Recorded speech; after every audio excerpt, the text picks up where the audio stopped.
Hey guys, welcome back to another metal casting video.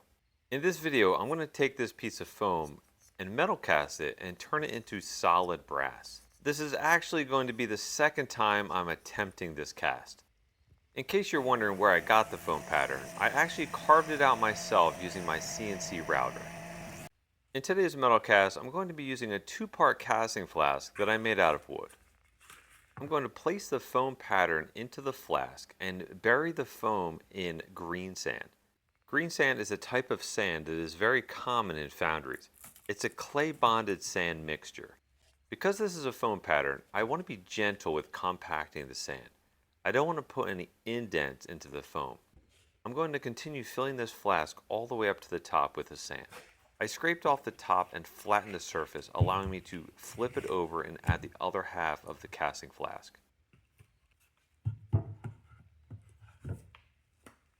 Now I'm going to be adding the sprue, but I almost forgot. I do need to add some talcum powder to this side of the flask so the sand does not stick to one another.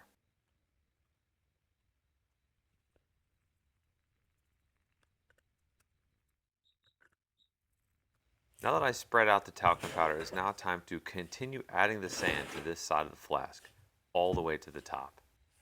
Just like before, I'm going to gently pack the sand downward. This time I am using my ramming tool instead of my fingers.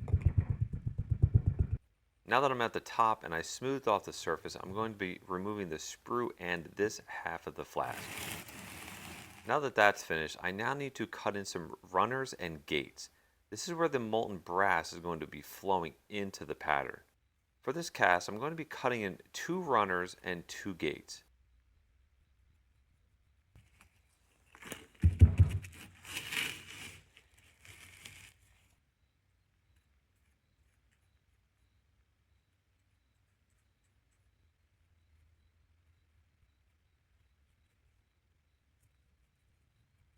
Now that the gates and the runners are carved into the sand, it's now time to do something that isn't normally done in any type of green sand mold. I'm actually going to burn out the foam pattern with a small propane torch.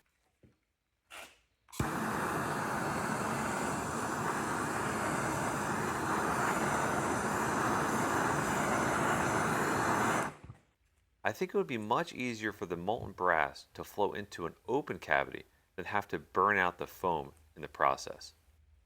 And now we're going to be melting down the brass that we're going to be metal casting with.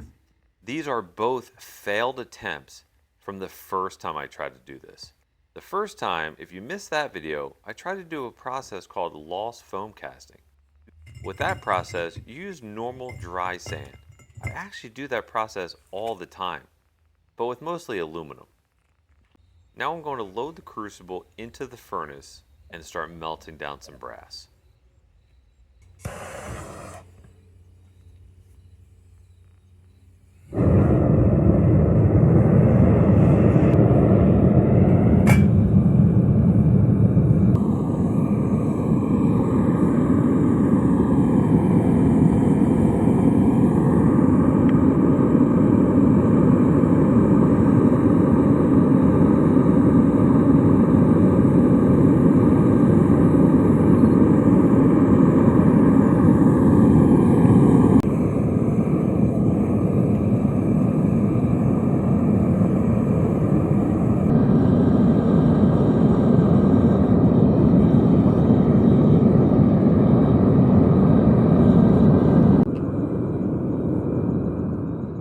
Now that the crucible has molten brass, and this piece is now warmed up, I'm going to add this to the crucible.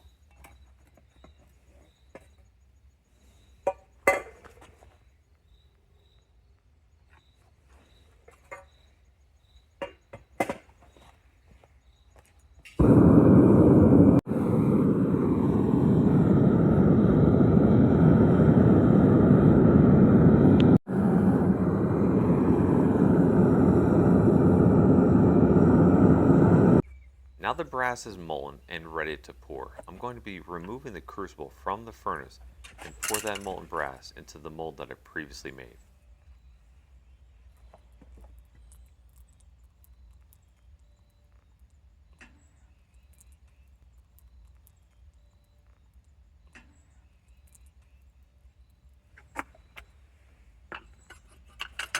I'm going to let this set for about 15 minutes before removing it from the mold. In the meantime, I'm going to put the crucible back in the furnace to keep it hot and molten, because I'm going to need to pour the remainder of that brass into an ingot mold.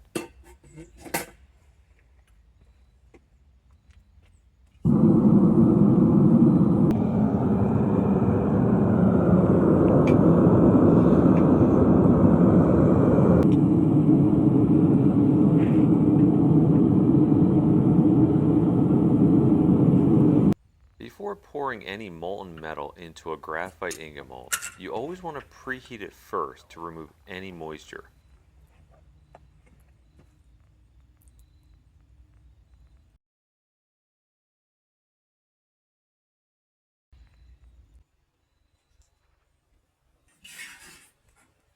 That was my mistake. I really didn't think I had that much brass left over inside of the crucible. And luckily I had that splash pan underneath the mold. Alright, it's been about 15 or 20 minutes. It's now time to remove this from the mold and see how it came out. And by the looks of it, I have a full cast.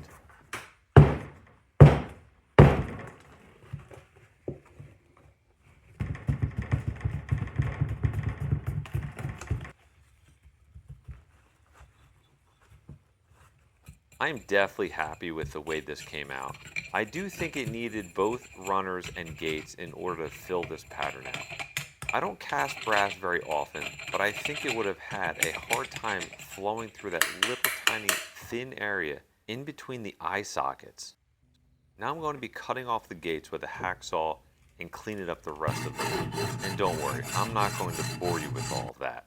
I'm just going to show you what I used at the end of it to clean up the back side. Not the front side, the back side.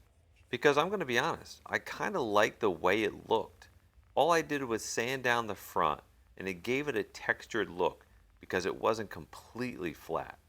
This is the back, this is the front. What do you guys think? I also should mention you may have seen two indentations on the back. That's probably because I pressed down a little bit too hard using my fingers when compacting the green sand over top of the foam. That's one drawback to using foam in a green sand mold. Now, in case anybody was wondering, this thing weighs 10.7 ounces and 0.67 pounds.